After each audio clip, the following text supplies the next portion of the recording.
বিজেপিতে যোগ ক্ষিতি গোস্বামীর মেয়ে কস্তুরী গোস্বামীর।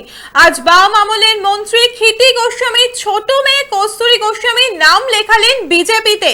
এদিন বিজেপির রাজ্য সভাপতি শ্রমিক ভট্টাচার্য, শুভেন্দু অধিকারী, লকেট চট্টোপাধ্যায় এবং শঙ্কর ঘোষের উপস্থিতিতে বিজেপির কার্যালয়ে হয় এই যোগদান পর্ব। ক্ষিতি গোস্বামীর মেয়ে কস্তুরী গোস্বামী গেরুয়া শিবিরের পতাকা হাতে তুলে নেন। বাম আমলের মন্ত্রী ক্ষিতি গোস্বামীর মেয়ে কস্তুরী গোস্বামীর রাজনৈতিক ইনিংস শুরু করলেন, নাম লেখালেন গেরুয়া শিবিরে। এছাড়া এদিন প্রাক্তন এনএসজি দীপাঞ্জন চক্রবর্তী, প্রাক্তন এসআরপিএফ বিপ্লব বিশ্বাস এবং শিল্পোদ্যোগী ডক্টর অক্ষয় যোগ দেন বিজেপিতে। 26 বিধানসভা নির্বাচন বিজেপির কাছে বড় চ্যালেঞ্জ। দুর্বল সংগঠনকে মেরামত করে বিরোধীদের ঠেকাতে তৎপর দলীয় নেতা কর্মীরা। ভোটের মুখে আজ এই যোগদান যে যথেষ্ট তাৎপর্যপূর্ণ বলেই মনে করছে রাজনৈতিক মহলের একাংশ। আর এই বিষয়ে শুভেন্দু অধিকারী কি বলছেন শুনবো।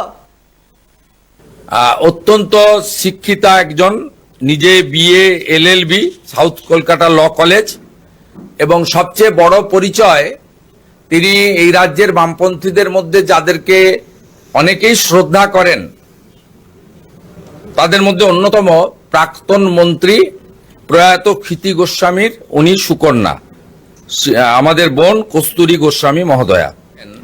এবং মিস্টার দীপাঞ্জন চক্রবর্তী, তিনি আপনারা সবাই জানেন, বিশেষ করে আরজি করের অবহেলার কেস থেকে শুরু করে বর্তমানে সামগ্রিক প্রত্যেকটি বিষয় তার সোচ্চার কণ্ঠস্বর আমরা মিডিয়ার মাধ্যমে দেখতে পাই।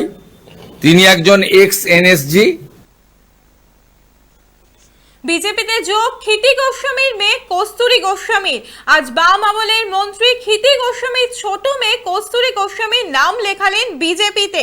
এদিন বিজেপির রাজ্য সভাপতি শ্রমিক ভট্টাচার্য, শুভেন্দু অধিকারী, লকেট চট্টোপাধ্যায় ও শঙ্কর ঘোষের উপস্থিতিতে বিজেপির কার্যালয়ে হয় এই যোগদান।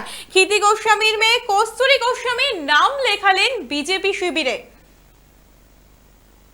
আপনারা দেখছেন বর্তমান সময় .com। তর্কে নয়, যুক্তিতে আমরাই শুধু খবরে। দেখতে থাকুন বর্তমান সময় .com।